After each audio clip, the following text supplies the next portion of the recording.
Next up, we have Obsidian Fieldlands 1 from the Pokemon Legends Arceus soundtrack.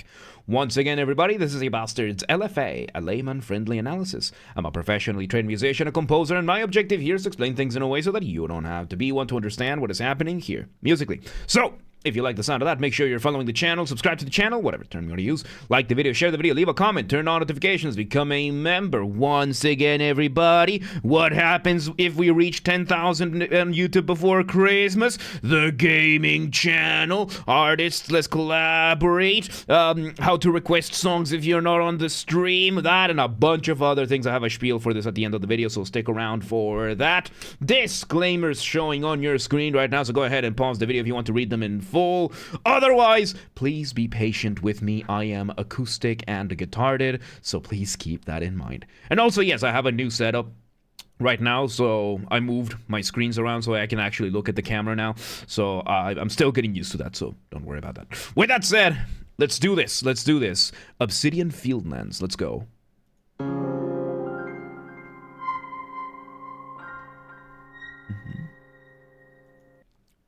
Okay, so we start with two elements over here. First one is we have a piano doing a very beautiful arpeggio chord. Let me just bring up paint. So when it comes to this, we are doing what is called an arpeggio. Arpeggio, sorry, I have Italians in the chat. Arpeggio. Arpeggio is when you play a chord one note at a time. In this case, you heard it was a very extended chord, which means it went through a lot. Because here's, for example, C major. And you can arpeggiate it in what it would be called a closed chord, where, you know, everything is within an octave. But you can also really expand.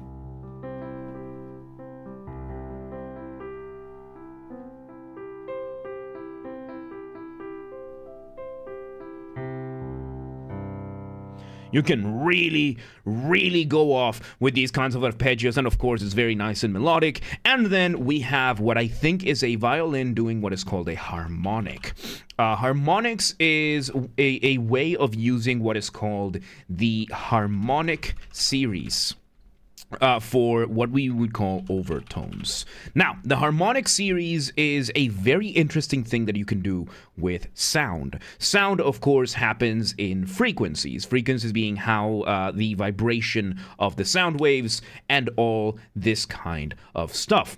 The way it works with harmonics is that then you bend the sound itself to create notes on top of the notes that you have, which is what we call it overtones. So let's take, for example, let's say this over here is an audio wave. Now, let's say we have the note C over here, and this would then be, C would be what is called our fundamental. Now, the fundamental here would have a certain frequency, and this is the line that we get. If we were to take this note and take the sound wave and cut it in half, we would get an octave higher than C, while we are still playing C. By the way, this is how trumpets, trombones, tubas, French horns work. This is how these things work. Then, if we were to take this half that we have over here and cut that in half, we would get a fifth above. Now, if we were to cut that in half, we get a third above. If you were to cut that in half, you get, you know, every time you cut it in half, you keep getting more and more notes. For example, this is how overtone singing works. First, let me explain to you how it works with the violin, right? So with the violin, let me bring a picture of a violin. What you do with the violin is that you can see here how you need to, you have your bow, you have your hand, and you usually press the string all the way down. Now, these physical strings, curiously enough, work the same way as these waves over here. So if you want to get an overtone, you go straight, and the guitar strings work the same way, bass strings work the same way, and you want to get like an overtone, you just go halfway through the string and you lightly touch the string while bowing or plucking or whatever it is, and you get your harmonics, you get your overtones. For example, this is also something that you can do with overtone singing. This is how it works. You know, we have the Mongolian throat singing variations of this, and this is how it works. Let me actually give you a demonstration. Let's see. Here we have the fundamental. and if I then start moving, doing the magic, folding these notes in my in the mouth, the sound waves, I start what's it called? I start altering and manipulating these notes. I start getting overtones.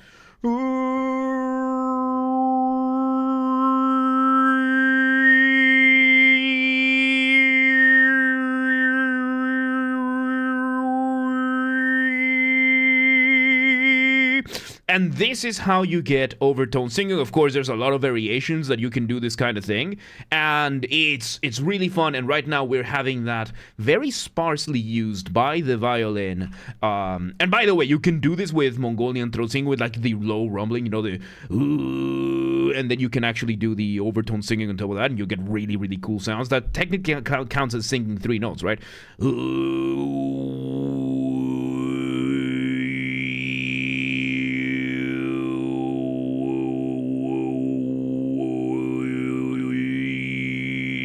That kind of thing. So that is what we're getting right now between the piano and the violin. Let's see where it goes. My ears, you're welcome. And we're getting some echo to that. On top of that, let's see. Some silence. Okay, so it's looking like these arpeggios are also our initial motif. Motif is the smallest version of your musical idea, the seed, the essence from which everything else comes from. What is this heavenly noise? Are you talking about the throat singing or about the piano going on over here? And as beautiful as this music is, I do have to criticize Nintendo here. You are... Oh, the throat singing? Yeah, that is Mongolian throat singing, what I was doing. It's something that I can do, right? So, Nintendo. I do have to criticize Nintendo here. Ever since Zelda, The Breath of the Wild, Nintendo has the closest thing to infinite money next to Hoyoverse when it comes to music. Why do you insist on making solo piano such a substantial part of your soundtracks for video games that are otherwise your AAA big budget games? Why are you doing that? The pieces themselves are beautiful, but piano can only take you so far. You literally have Nintendo levels of money.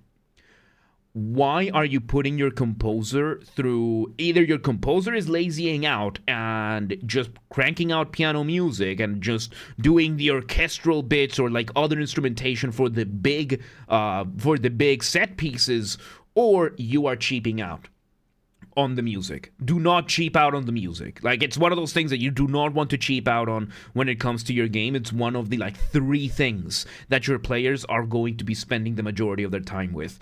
Piano is beautiful so far. This piano is absolutely beautiful. The composition is really, really cool.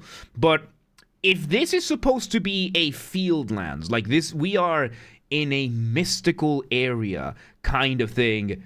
Yeah, just bring me some woodwinds, like play these chords, but like changing from the piano over to like some woodwinds. You can have some flutes bringing you this kind of thing. Like, it's pretty easy to make your flutes already have like this very nice and mystical sound.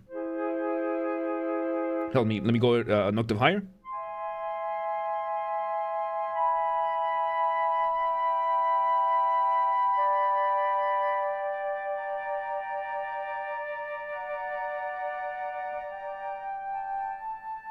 Like, that was just me with 2 seconds of improv with 3 flutes. And you can actually get these and do the whole thing. You can get that same effect. So, yeah, no. It's absolutely wild that Nintendo... And yeah, Nintendo has absolutely been getting absolutely lazy in the last couple of years. They got comfortable. They've been resting in their laurels. They consider themselves to be the superior Japanese... game publisher, where as of right now that title belongs to Capcom. So yeah, like, I love From Software, do not get me wrong. From Software is insanely good. Capcom right now is the king of the hill.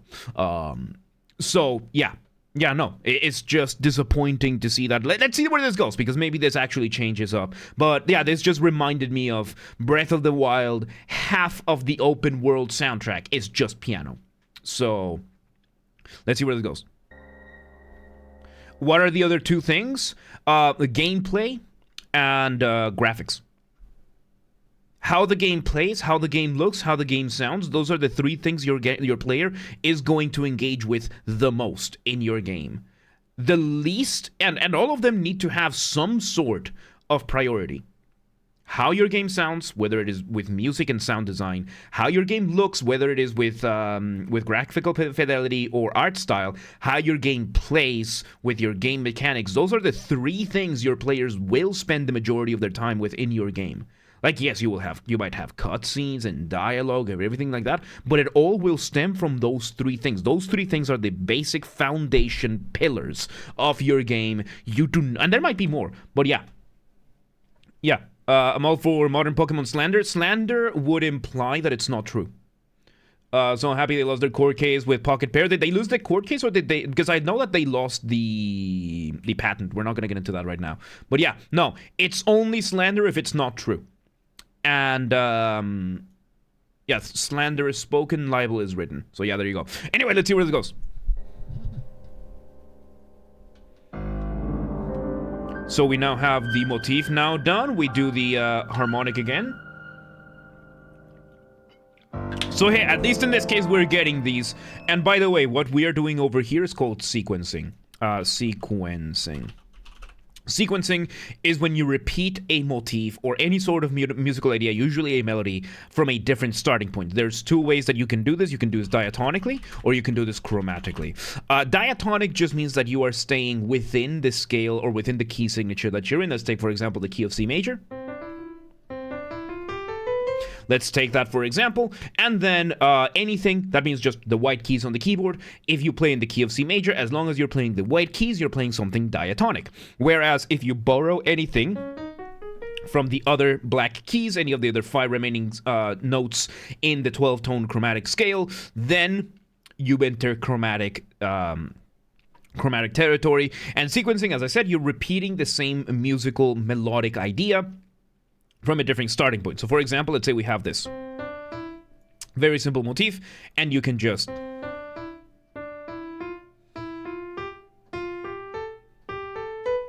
so that is diatonically, where the distances covered between each individual note might not be the exact same, but the shape is the same within this scale that exists. If you ended up doing this chromatically, you can change things around, whether it is you want to reduce or increase the different intervals. That is up to you.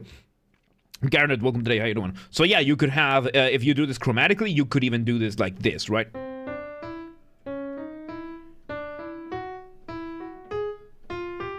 You can really, really go very, very out there. Of course, you might want to, you might want to keep things within the notes that you're doing. But, yeah, let's see where this goes. Oh, look! We have Retard E complaining about the system that we have. Welcome to today. Hell no? Cool. Go away. Let's continue. Okay, so now we're doing a little variation of the motif, where we're actually having the piano hitting a low note first, and then we're doing the arpeggio, and we're just moving around the notes a little bit. Let's see where it goes.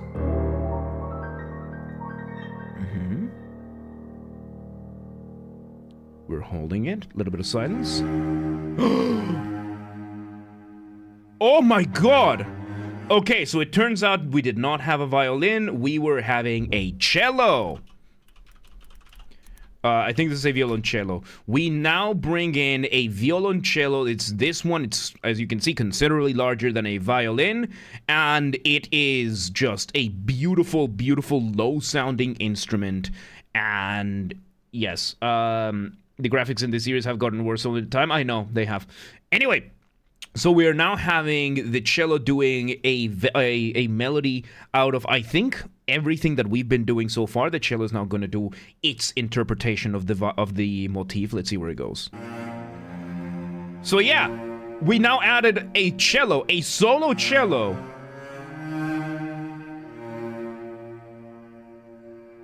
You know what the worst part is? This is a MIDI cello. This is a MIDI cello. They didn't even get a real player to play this. Like, I could go to my VSL strings and do a cello solo, and of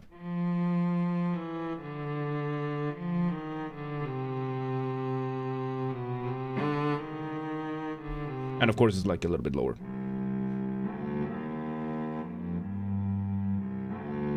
Yeah. So on top of that, Nintendo is using virtual instruments when they have the budget for real instruments. Just a little detail here. Let's call it an aggravating factor. The melody itself is very nice, but it's yeah. Let's see where it goes.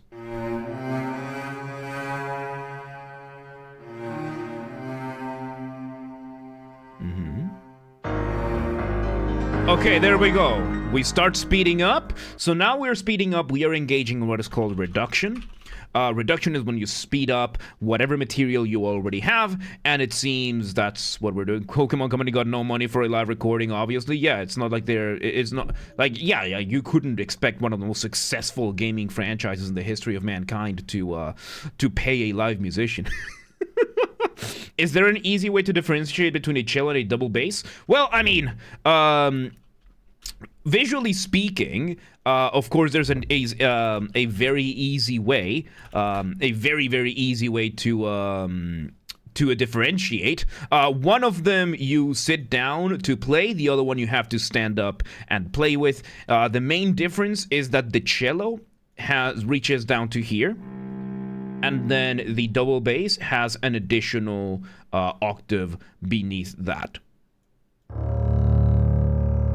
Like, usually you're gonna get that real rumbly texture just from the get-go. Like, in addition, you can always add extra stuff. We could be talking about a double bass over here, but I think the harmonics were way too high for it. So yeah, let's see where it goes. Frenzy, welcome today. How you doing? Alright, so now we're moving up the music.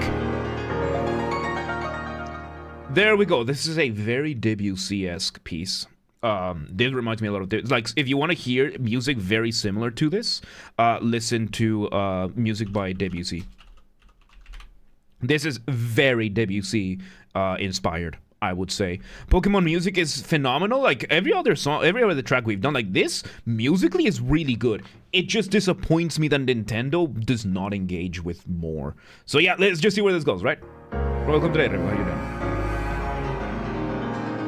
We have them doing a little bit of a doubling there. Doubling being when you have the same more than one instrument playing the same thing at the same time. Let's just see where it goes.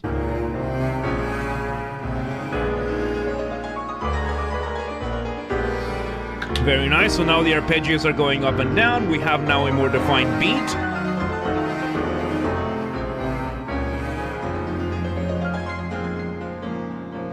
Oh, very beautiful. And we're having... And there, when we're doing the arpeggios going downwards, we're doing now what is called an inversion.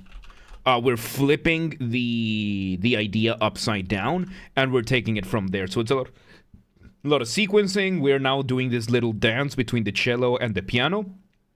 Musically, this is very, very beautiful. I just wish there were more instruments. Let's see where it goes. Let's see where it goes.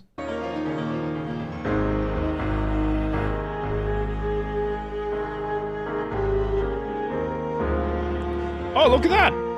We have one more instrument now? What is that?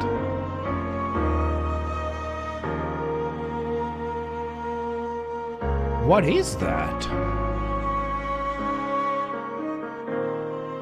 Like, that sounds like a viola? Like, we have the cello, then I think we have a viola playing on the higher end?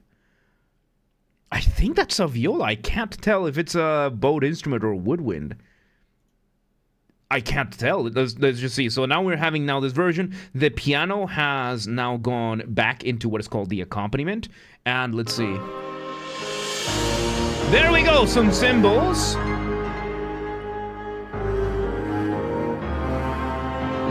We're having those doublings between the cello and whichever this other instrument is. Now the piano is engaging with the arpeggios up and down, doing that very beautiful motif.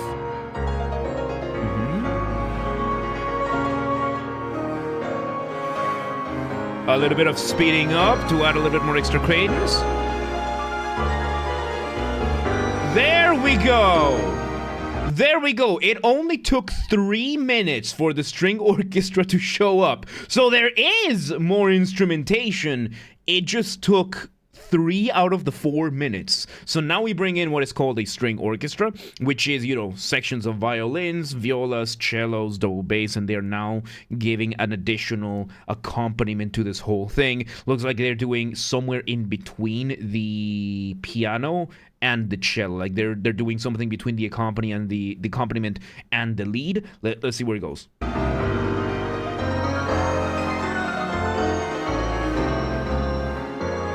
We bring in some percussion as well.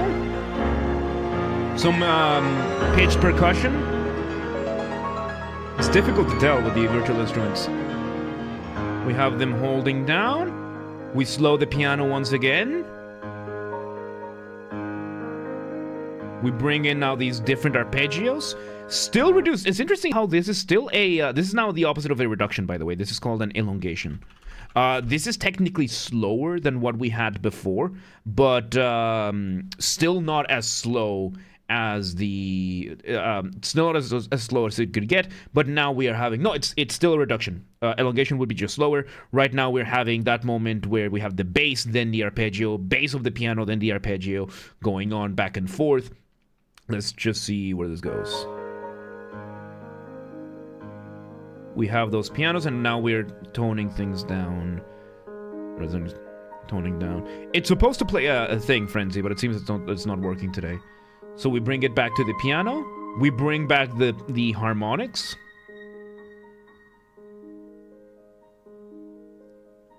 And we're slowly turning it down in volume-wise. Yeah, those harmonics are now explained by being a cello. And we're not fading out. No, we faded it out. Okay. We faded it out. It loops after in the game. I think it might start. No, I don't see how this would loop back into the start. Okay, and it fades out over here in the game. It probably loops somewhere else. I don't know where, but it would. We had the orchestra. The orchestral part was absolutely beautiful. And we had it for a grand total of what? Like 45 seconds out of 4 minutes? Pokemon deserves better than this. That's my criticism here. The piano part, very beautiful. The cello part, very beautiful by themselves. But this could have been built in so many other ways, where you're in a mystical, like, Obsidian Fieldlands. I don't even know where the hell that is, right? But these are two different tracks, and they loop between one another, so they could be a conditional thing. Problem is, the second part of the track also doesn't have the grandiose aspect that we get through the whole orchestral bit. So, I don't know. I think that's just, I'm biased at this point. I'm just disappointed at Nintendo cheaping out on their music. Because, yeah, this being the first 2.5 minutes of solo piano and cello, that's considerably cheaper, especially if you don't do it with live musicians. That is considerably cheaper than if you actually bring in live musicians. Then you have a minute of an orchestral part done by the same composer with that. There is a second track called Obsidian Fieldlands 2, so this probably fades into that. This one probably fades into that. Still, if your piece requires a second piece in order for it to hope to sound good, then your piece does not stand by itself. And if it cannot stand by itself, then what are you doing? This is not a transitional piece. This is not a second movement. This is the first movement. So that, I think, that just goes against the case, right? That just works against Pokemon. Pokemon deserves better music. This is beautiful. Like, the music itself, the composition itself, very lovely Debussy-esque composition. I think they should have orchestrated this a bit more. Like, Pokemon has so many resources that they have, and they've done this before. Like, I remember playing, Pokemon X. I had Pokemon X. Yes, Pokemon X, Moon. I played a little bit of Shield, and the music in it has always been really, really, really good, and it captures the essence of the place. However, if I were to play you the first 30 seconds of this piece, and I were to put it against a Breath of the Wild soundtrack, you would not be able to tell the difference very much. So it's an open world. There's 5 zones, and Obsidian Fieldlands is the first one. That is even worse. So this is your introduction to the open world, and I won't understand if this is like you're going from like a narrow passage to where the world opens up. But still, this leaves a very poor impression on me, because I've come to expect better from Pokemon, not musically, because once again, the composition itself is very, very beautiful. I just think that there probably should have been more in this. I don't know. Like I know that Legends is like Pokemon's attempt at response to Pal World or something, but yeah, I like the music itself. I don't see how this lives up to the standard of Pokemon. That is my big complaint over here. I don't see how this fits the standard set by Pokemon, unless this is the standard set that Pokemon meets nowadays, and I've just been that out of the loop. So it's a bit confusing. It's not confusing, it's disappointing. So yeah, there you go. There you go. Like, musically, this was beautiful, but this is something I would expect. Like, this type of music, this type of composition is something I would expect from an a solo indie developer, not from Pokemon. This level of lack of orchestration, cheaping out, using VSTs, like the electronic instruments, not even using good ones either. Like, this felt like a rush job. So that meet those standards, but I wouldn't know since I haven't played those games. Yeah, no, exactly. So it probably is, but the thing is, this is the introduction to the open world in Legends Arceus. That means you have to make a really good first impression, and this is just not it for me. However, I haven't played the game, and I won't, because I'm not going to play Pokemon. I am not going to opine further on that, right? But yeah, I don't know. It's just, this is not what I would expect from the company that brought us 2 of the biggest gaming franchises to ever exist. It's just not something I would expect from them. So yeah, and there you go. Composition-wise, this was very beautiful still, though. So there you go. That was Obsidian Fieldlands 1 from the Pokemon Legends Arceus soundtrack. Once again, everybody, this has been a Basterd's LFA, a layman-friendly analysis. I'm a professionally trained musician and composer, and my objective here has been to explain things in a way so that you don't have to be one to understand what's happened here musically. So, if you're watching this on the YouTube video archive thing, thank you for watching. Make sure you're following the channel, subscribe to the channel, whatever term you want to use. Like the video, share the video, leave a comment, turn on notifications, become a member. Once again, everybody, if we somehow hit 10,000 subscribers on YouTube before Christmas 2025, not very likely, but still possible. If it happens on top of doing the gaming, audiobook fan fiction thing, I will also play a video game of the choice of the community, whatever y'all want, live on stream within terms of service, of course. And we'll do giveaways probably. We have a member who offered to do Discord Nitro giveaways. We're probably going to do other types of giveaways as well. This has to be achieved through legitimate and honest means only. No account duping, no botting, no buying followers, no alt accounting, no rat behaviors like that. Go share the videos, the streams with your friends, with your families, with your family's friends, with your friends' families. Those are 2 very distinct concepts, by the way. With your online and offline communities, go share these far and wide with everybody that you know. Use the hype function on YouTube as well. We have a group on the Discord that coordinates for that, so go ahead and link down below. And yes, artists, YouTube or otherwise, this is an open invitation. Let's work together. Let's collaborate. If you're a musician and you want any of my musical skills, whether it is my guitars, the Mongolian throat singing, you know, the good old kind of thing, regular singing, voice acting, whatever it is, reach out, let me know. Let's work together. And if you're in the audience and you know somebody that could that would know that somebody could benefit from that, reach out, let them know. By the way, you can reach me through like the comments or Instagram, Twitter, X, whatever you want to call it, Discord, whatever it is. Just DM me, reach out, whatever it is, and let's work together. Please, if you reach out to somebody, please do not harass anyone, please do not spam anyone, be cool about things, don't be a rat. Members get early access to the content. I schedule the videos for the week on Saturdays, and if you're a paid member on YouTube, regardless of your tier, you get access to the videos when I schedule them on Saturdays, at least for the LFAs. So become a member today. If you want to listen to this without me interrupting every 3.5 seconds, it will be linked in the description down below. If you want to request a song and you are not on the live stream, check the pinned comment on this video. It has the instructions on what to do. And if you want to catch the streams when they happen live, we aim for Monday through Friday, 6 p.m. Central European Time. We go live on Twitch, Kick, and YouTube. All linked down below, so whatever you prefer. And if you're not in Europe, do not worry. We have the full up-to-date streaming schedule showing in your local time zone in both Discord and Twitch. Both are linked down below. So if you live in Fa and you're like, yeah, but what time is 6 p.m. in Hungary? I don't live there. Do not worry. Just go to the Discord or the Twitch, and it's going to show there in your local time zone. And follow the gaming channel. I have a gaming channel because, of course, I have a gaming channel. I'm on YouTube. What else could I possibly have? Games are Basterd. That's where I put the gaming after show recordings when we have them. We record them live on stream as an after show, then the recordings go there. Link down below, or just search on YouTube, same username as James R. Basterd, just swap the J for a G, and you got it. And yeah, there you go. Compositionally, this was very beautiful. Like I'm just disappointed that that we didn't get more from Pokemon. I was expecting more from Pokemon, but still, this was good. Very, very good stuff. Good stuff. But yeah, let's move on.